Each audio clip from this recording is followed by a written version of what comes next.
Surah Al-Mu'min ayat 69 sampai 72. Kita buka dulu. Surah Al-Mu'min itu surahnya surah Ghafir ya. Surah nomor 40. Ada yang tulis surah Mu'min, ada yang tulis surah Ghafir ya. Itu disebutkan surah Ghafir atau surah Mu'min ayat 69 sampai 72. Ya. Saya akan bacakan dari ayat 69-nya. A'udzu billahi minasyaitonir rajim. Surah nomor 40, surah Ghafir atau surah Mu'min. Alam tara ilal ladzina yujadiluna fi ayatillahi anna yusrafun. Apakah kamu tidak melihat kepada orang-orang yang membantah ayat-ayat Allah? Setiap diingatkan Allah berfirman, Rasulullah SAW bersabda, nolak. Bagaimana mereka dapat dipalingkan? Kenapa mereka nolak? Alasannya apa? Ayat 70-nya, alladzina kadzabu bil kitabi wa bima arsalna bihi rusulana fasawfa ya'lamun. Yaitu orang-orang yang mendustakan Al-Quran atau Alkitab dan wahyu yang dibawa oleh Rasul-Rasul kami yang telah kami utus. Kelak mereka akan mengetahui. Kelak maksudnya nanti di akhirat. Di dunia mereka masih punya kesempatan. Mau beriman atau kafir. Tapi di akhirat tidak ada pilihan lain. Ayat 71 Allah jelaskan. Ini saksi bahasan kita tentang masalah rantai-rantai yang digunakan untuk mengikat mereka di neraka.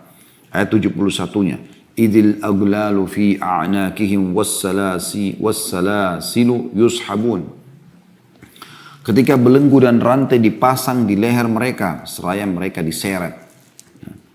Jadi lehernya dipasang, biasa orang kalau dibelenggukan kayak besi yang seukuran lehernya sehingga dia mau balik kiri kanan aja susah gitu ya. Dibelenggu. Kemudian ada rantai yang ditarik oleh para malaikat atau diikat ya, di neraka jahanam.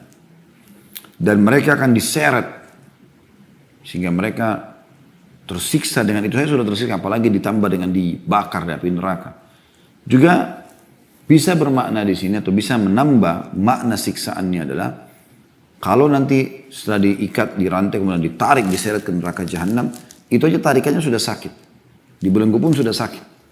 Tambah lagi kalau kena api neraka jahanam, dia panas, kemudian besi atau rantai itu juga akan panas. Seperti kita tahu kalau kena api. Maka akan tambah siksaan untuk dia.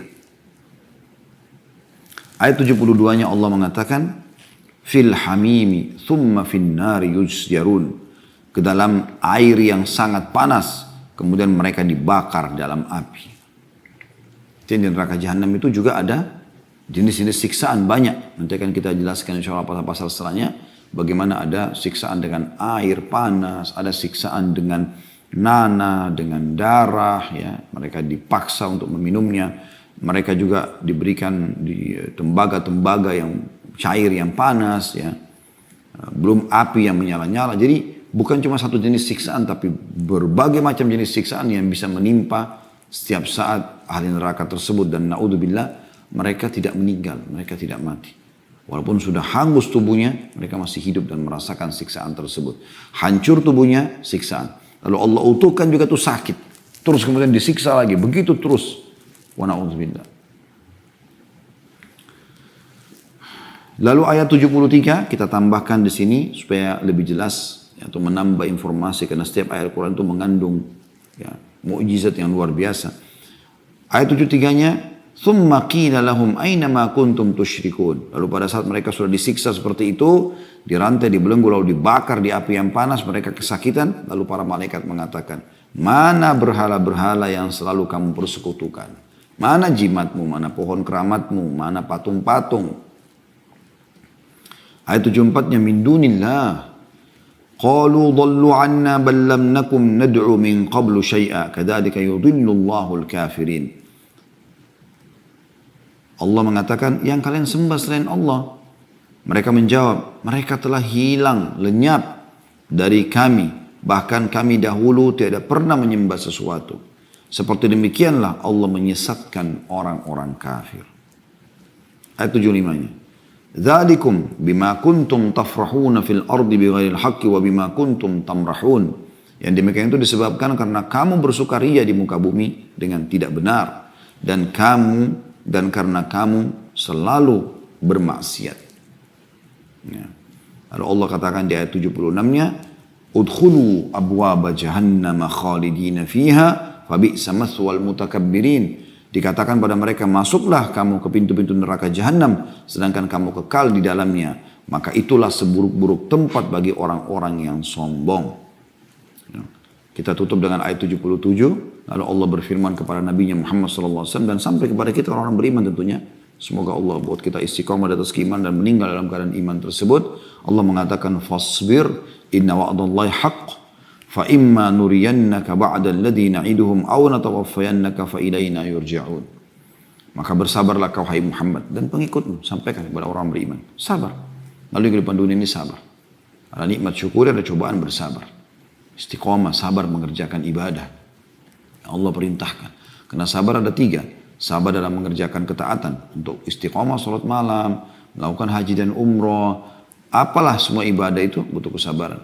Kemudian juga sabar dalam meninggalkan kemaksiatan, ini yang kedua. Dan yang ketiga, sabar dalam cobaan sehari atau keseharian yang biasa datang kepada kita. Penyakit, gangguan orang dan seterusnya.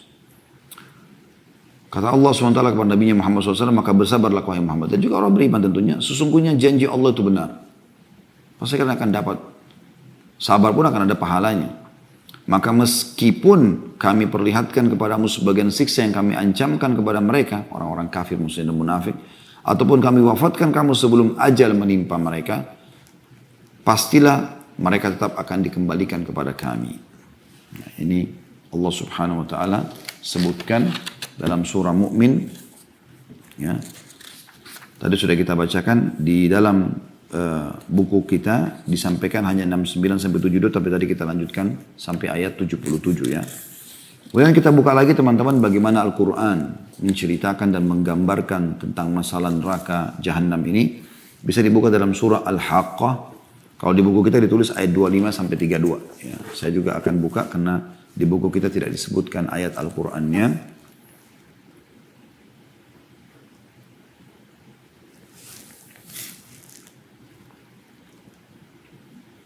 Al-Haqqah itu tentang hari kiamat ya. Surah nomor 69. Di sini disebutkan ayatnya 25 sampai 32. Tapi saya akan bacakan dari ayat pertama. Nanti Anda akan temukan dalam metode saya gunakan membedah buku ini adalah kita coba meraih lebih banyak pahala dengan mempelajari ayat-ayat Al-Quran yang disebutkan oleh penulis. Dengan cara tentu melihat ayat sebelum atau ayat sesudah apa yang disampaikan sebagai saksi bahasan oleh penulis, karena pasti ada relevansinya. Saya akan bacakan dari awal surah Al-Haqqah. 52 ayat di sini dalam bahasan kita, surahnya ayatnya pendek-pendek. Pertama Allah berfirman bismillahirrahmanirrahim, Al-Haqqah, hari kiamat. Kiamat, kiam itu artinya dibangkitkan, hari kebangkitan. Mal-Haqqah, apakah kalian tahu apa itu hari kiamat? Wa ma adraka mal haqqah. 3 ayat Allah ulangi. Tahukah kamu apa itu hari kiamat? Ini kata para ulama untuk menarik ya perhatian audiens. Ini yang mau disampaikan penting nih tentang hari kiamat, hari kebangkitan, hari di mana kalian akan dibangunkan, kemudian dihisab oleh Allah SWT atas amal-amal kalian. Ayat 4-nya, kadzabat Thamud wa 'Adun bil qari'ah. Kaum Thamud dan kaum 'Ad. Kaum Thamud kaumnya Nabi Saleh. Kaum 'Ad, kaumnya Nabi Hud, telah mendustakan hari kiamat. Jadi kalau kalian ada yang mendustakan hari kiamat, adalah orang-orang sebelum kalian mendustakan kiamat. Dan ada ya, kesudahan mereka. Dua-duanya Allah hancurkan, dua kaum ini. Dan ini masih bisa disaksikan tentu banyak peninggalan-peninggalan mereka ya. Kalau kaum Thamud ini ada di 4 jam dari kota Madinah. Madain Saleh namanya. Tempat mereka disiksa oleh Allah Subhanahu wa taala. Kaum 'Ad juga ada di sekitar Jazirah Arab ya. Tapi saya sendiri belum tahu lokasi pasnya gitu ya. Kemudian Allah menggambarkan karena mereka mendustakan tentang hari kiamat. Maka Allah menceritakan bagaimana Allah hancurkan mereka. Di ayat 5-nya, فَأَمَّا ثَمُودُ فَأُهْلِكُوا بِالطَّاغِيَةِ. Adapun kaum Thamud, kaumnya Nabi Saleh, maka mereka telah dibinasakan dengan kejadian yang luar biasa. Ayat 6-nya, وَأَمَّا عَادٌ فَأُهْلِكُوا بِرِيحٍ صَرْصَرٍ عَاتِيَةٍ. Adapun kaum 'Ad, maka mereka telah dibinasakan dengan angin yang sangat dingin, lagi amat kencang. Ayat 7-nya, sakharaha 'alaihim sab'a layalin wa thamaniyata ayyamin husuman fataral qauma fiha sar'a.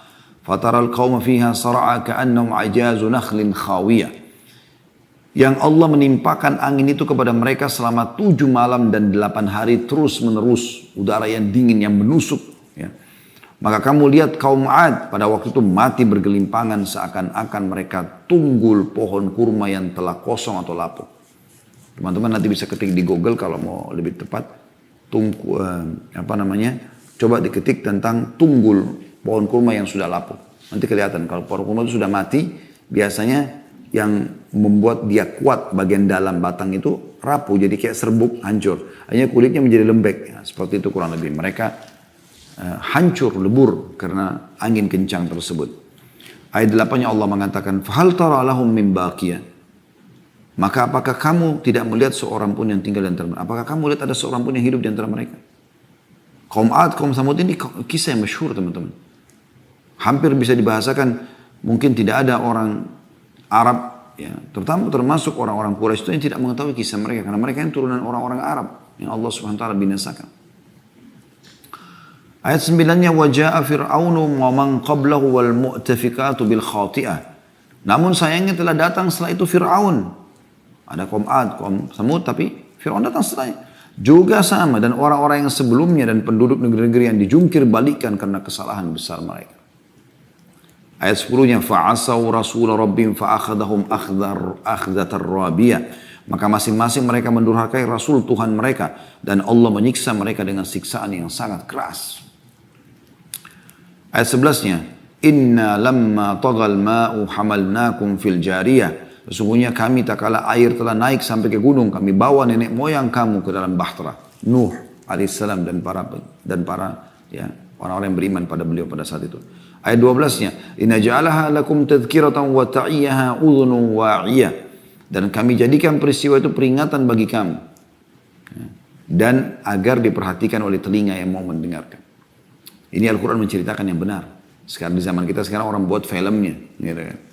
Sebenarnya film itu tidak benar karena dianggap masih ada yang ya, walaupun orang kafir mau beriman kafir, yang penting ada duitnya, yang penting naik di kapal bisa selamat. Gitu. Nah, bukan seperti itu. Hanya orang beriman saja. Ayat 13-nya, "Fa'idha nufikha fi suri nafkhatun wahida." Maka apabila sangkakala ditiup sekali tiup. Ya, kata Nabi SAW dalam sebuah hadis, sungguh ya malaikat Israfil yang akan meniup sangkakala sudah meletakkan ya, ujung trompet di dekat mulutnya. Kalau ditiupkan maka akan terjadi kiamat. Ayat 14-nya, "Wa humilatil ardu wal jibalu fadukkata dakkatan wahidah." Pada saat terjadi kiamat nanti akan diangkatlah bumi dan gunung-gunung lalu dibenturkan keduanya sekali benturan sehingga menjadi semua seperti pasir, ya. Ayat 15-nya, "Fa yauma idzin waqa'atil waqi'ah." Maka pada itu terjadilah kiamat itu. Allah gambarkan karena ini namanya surah Al-Haqqah, surah tentang kiamat. Ayat 16-nya, "Wa insyaqqatis sama'u fahiya yauma idzin wahiyah." Dan terbelahlah langit. Langit yang kita lihat kokoh utuh, nggak ada celah lubangnya, itu akan terbelah. Pada hari itu langit menjadi lemah, kata Allah. Ayat 17-nya, "Wal malaku ala arja'iha wa yahmilu arsya rabbika fawqahum yawma idzin thamaniyah." Dan malaikat-malaikat berada di penjuru-penjuru langit. Dan pada hari itu 8 orang malaikat menjunjung arsy Tuhanmu di atas kepala mereka. Jadi nanti akan kebuka di langit semua, kita akan bisa saksikan bagaimana para malaikat yang ada di atas langit sana yang selama ini digambarkan dalam wahyu yang kita belum bisa lihat dengan mata kepala kita, ya. Ayat 18-nya, "Yauma idzin tu'raduna la takhfa minkum khafiyah." Pada hari itu Allah Subhanahu wa taala sudah datang untuk menghakimi hamba-hambanya, maka kamu akan dihadapkan kepada Tuhanmu. Tidak ada sesuatu pun dari keadaanmu yang tersembunyi bagi Allah. Kemudian ayat 19, "Fa'amma man utiya kitabahu biyamini fayaqulu ha'umu qra'u kitabiyah." Adapun orang-orang yang diberikan kepadanya kitab dari sebelah kanannya, maka dia berkata, "Ambillah, bacalah kitabku ini." Nah, karena orang kalau diberikan kitab sebelah kanan dia pasti selamat, gitu kan. Ayat 20-nya, "Inni dhanantu anni mulaqin hisabiyah." Sesungguhnya aku yakin bahwa sesungguhnya aku akan menemui hisab terhadap diriku. Maksudnya dia akan selamat, ya. Kalau dia nanti teman-teman di hari kiamat, buku itu akan berterbangan dan akan datang kepada orang masing-masing, buku amalnya. Dan dalam sebuah hadis kata Nabi SAW, buku amal setiap orang itu akan seluas pandangan mata dia. Semua dicatat. Dari pertama dia jatuh dari rahim ibunya, tangisan pertama, kedipan mata pertama, gerakan tangan pertama, sampai yang kesekian juta kali sampai dia meninggal dunia, semua tercatat. Baik atau buruk semua tercatat. Kalau orang baik, amal-amal baik dalam situ, maka dia akan terima dengan tangan kanan. Mau tidak mau. Orang yang buruk akan terima dengan tangan kiri. Jadi orang sudah tahu kalau terima tangan kanan dia akan hidup yang baik. Ini Allah ceritakan.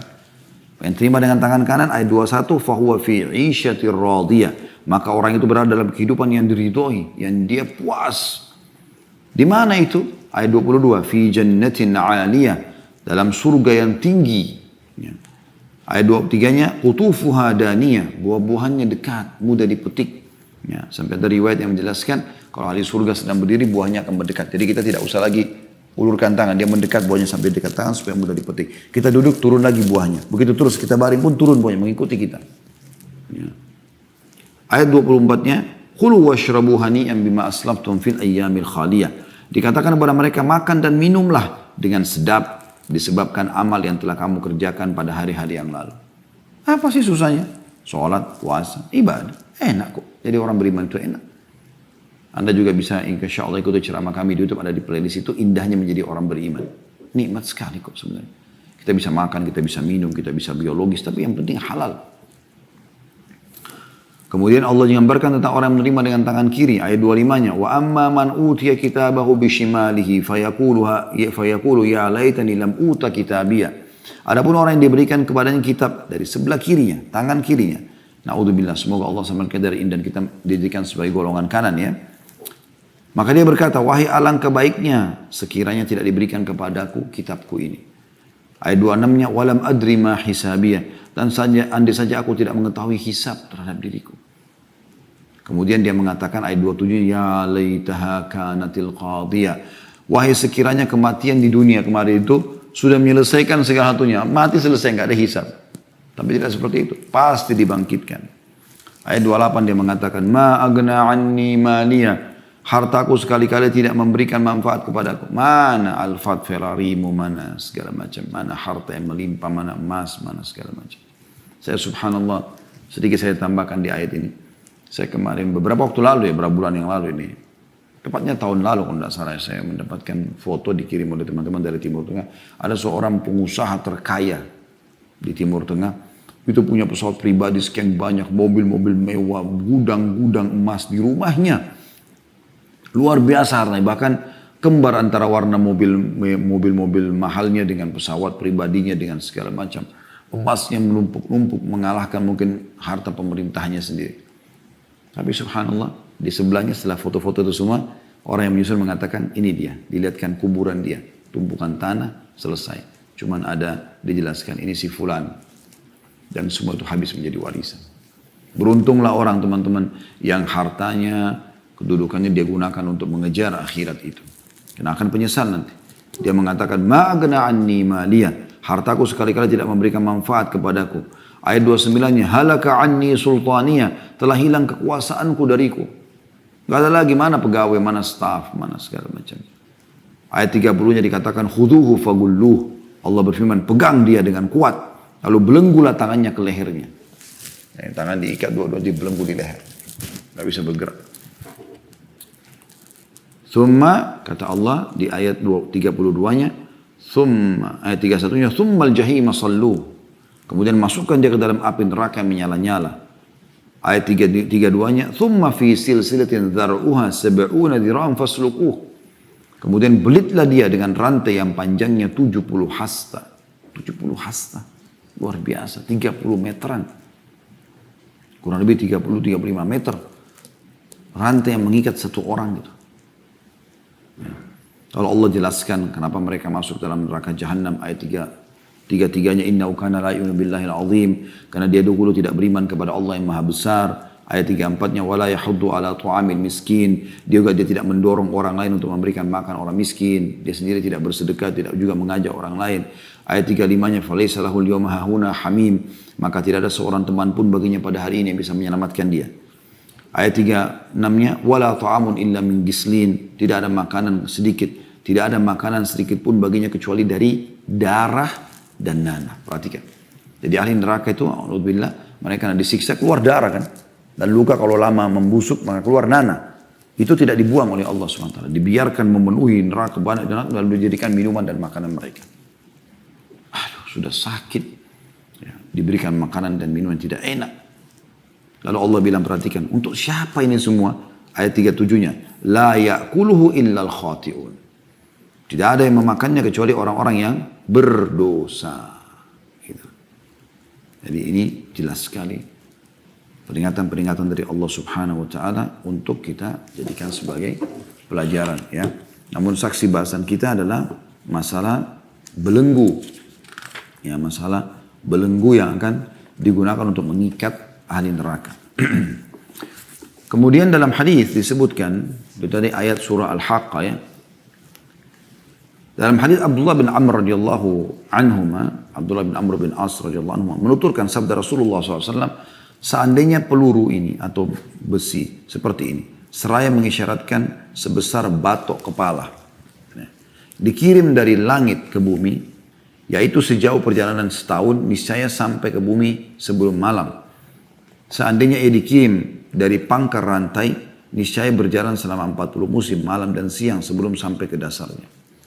Hadis ini riwayat Tirmidzi. Jadi tempat halaman 104, 109. Maksudnya rantai-rantai yang digunakan untuk membelenggu orang itu besar sekali. Karena ahli neraka nanti dan ahli surga dibesarkan badan mereka. Dibesarkan badan mereka. Gitu ya. Baik teman-teman sekalian, kita akan lengkapkan bahasan kita insya Allah dengan 2 pasal lagi. Yaitu masalah pasal 9 minuman ahli neraka dan pasal ke-10 tentang makanan ahli neraka. Kita akan masuk insya Allah di masalah makanan ahli neraka. Penulis mengangkat di sini dalil pertama adalah surah Ibrahim. Ya, walaupun tadi sebagian sudah kita jelaskan dalam surah Al-Haqqah ya. Kalau mereka berikan makan dan minum nanah dan darah. Tapi kita coba buka surah Ibrahim, surah nomor 14 ya dalam Al-Quran. Kita mulai dari ayat 13 ya. Di sini kan di buku kita ayat 15. Saya akan baca dari ayat 13-nya.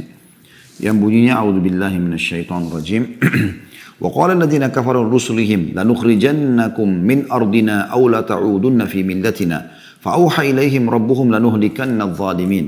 Orang-orang kafir berkata kepada rasul-rasul mereka, kami sungguh-sungguh akan mengusir kamu dari negeri kami dan kamu kembali kepada agama kami atau kamu kembali kepada agama kami. Jadi orang-orang kafir ini membantah para rasul-rasul dan mereka berharap para rasul ini kembali kepada agama nenek moyang mereka dengan menyembah berhala. Maka Allah mewahyukan kepada mereka, kami pasti akan membinasakan orang-orang zalim itu. Ayat 14-nya, وَلَنُسْكِنَنَّكُمُ الْأَرْضَ مِنْ بَعْدِهِمْ ذَلِكَ لِمَنْ خَافَ مَقَامِ وَخَافَ وَعِيدٍ. Lalu Allah mengatakan, dan kami pasti akan menempatkan kamu, hai orang beriman, di negeri-negeri itu sesudah mereka, setelah kami binasakan orang-orang kafir itu. Yang demikian itu adalah untuk orang-orang yang takut kepada Tuhannya atau kehadiratku kata Allah, dan yang takut kepada ancamanku. Lalu ayat 15-nya ini yang jadi saksi bahasan kita. وَاسْتَفْتَحُوا وَخَابَ كُلُّ جَبَّارٍ عَنِيدٍ. Dan mereka memohon kemenangan atas musuh-musuh mereka. Dan binasalah semua orang-orang yang berlaku sewenang-wenang lagi keras kepala. Maksudnya para rasul memohon agar dimenangkan dari orang-orang kafir tersebut. Lalu Allah berikan kemenangan itu. Ayat 16-nya. مِنْ وَرَائِهِ جَهَنَّمُ وَيُسْقَى مِنْ مَاءٍ صَدِيدٍ. Dan di hadapannya ada jahannam dan dia akan diberi minuman dengan air nanah. Jadi selain surah Al-Haqqah tadi, surah Ibrahim ayat 16 juga menjelaskan mereka akan diberikan minuman dari nanah. Siapa yang tidak jijik teman-teman dengan nanah? Baunya busuk gitu kan.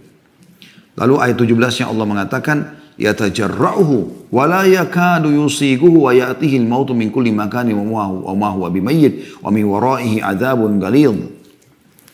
Diminumkan air nanah itu dan hampir dia tidak bisa menelannya.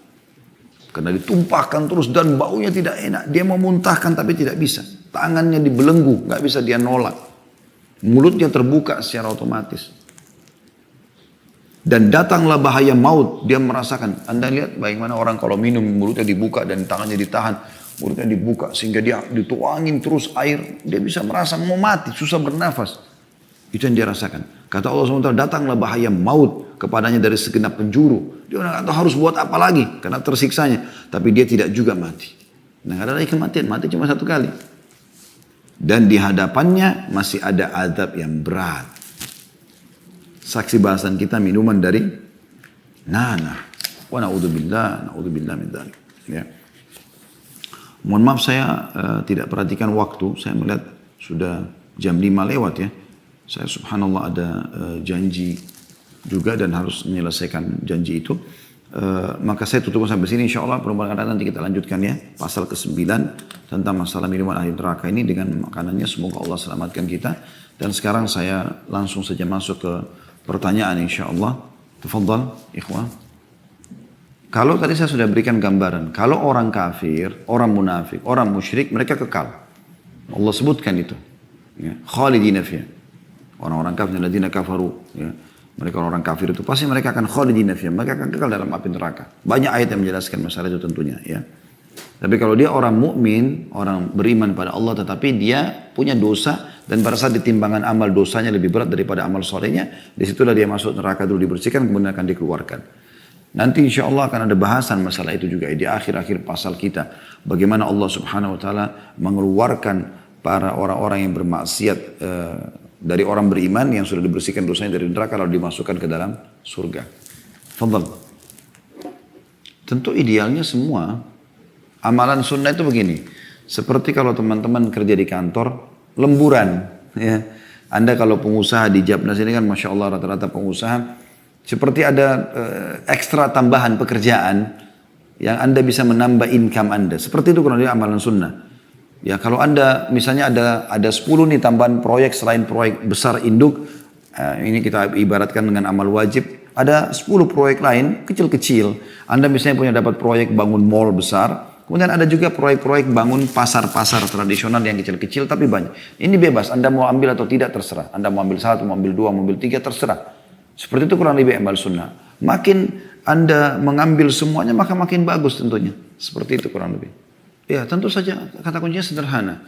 Ulama mengatakan amal tidak akan diterima oleh Allah SWT kecuali memenuhi 2 syarat. Yang pertama ikhlas. Tulus karena Allah SWT. Anda tidak pernah mau dipuji oleh orang. Anda tidak melakukannya karena hanya tekanan. Memang betul-betul karena tahu, oh ini sedekah punya keutamaan maka saya berikan. Gitu kan. Sholat ini kena perintah Allah maka saya lakukan. Ada orang atau nggak ada orang? Ikhlas. Kemudian yang kedua mutaba'ah. Mengikuti Nabi SAW. Harus ibadah yang Anda kerjakan supaya diterima oleh Allah SWT sesuai dengan apa yang Allah Subhanahu Wa Taala ya, perintahkan. Ya.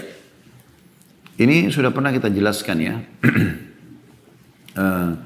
Kalau yang tentu khilaf di antara ulama masalah itu, tapi kami termasuk teman-teman berpegang pada hal-hal yang sampai kepada orang yang meninggal adalah yang jelas ada dalilnya.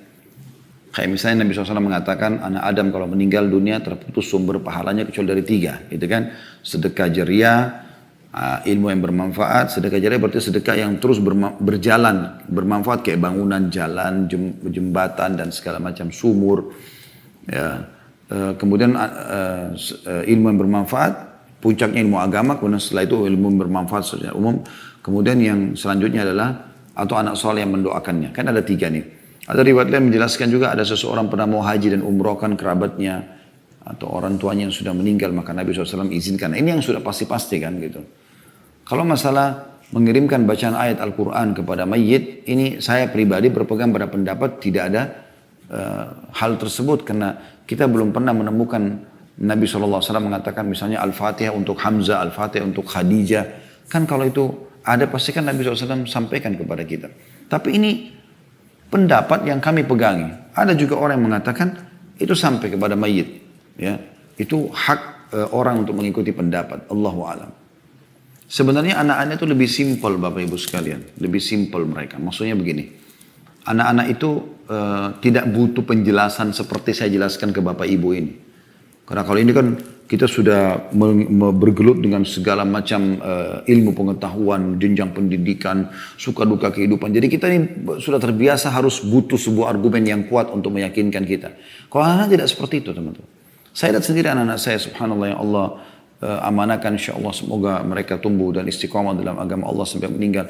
Dan dimudahkan kami untuk mendidik mereka. Maka saya melihat sangat mudah saya mengatakan tidak boleh nanti akan masuk neraka kalau orang tidak sholat. Mereka langsung punya gambaran gitu. Dan kalau ditanya neraka itu apa? Neraka Allah siapkan untuk penyiksaan orang-orang yang tidak patuh pada Allah.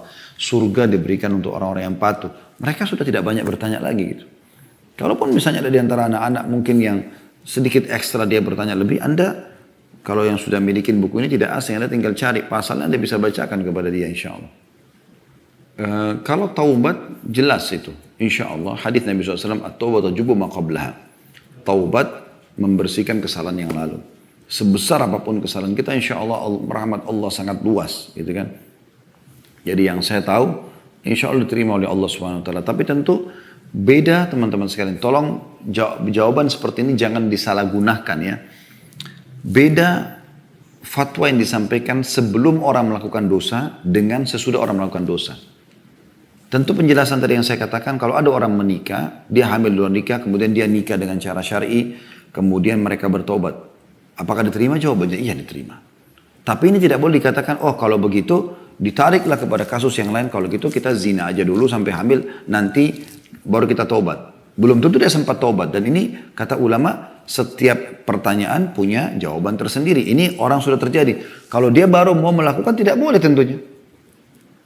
Karena dia mau menjerumuskan dirinya pada kemaksiatan dan bisa setiap saat Allah hukum dia, gitu kan.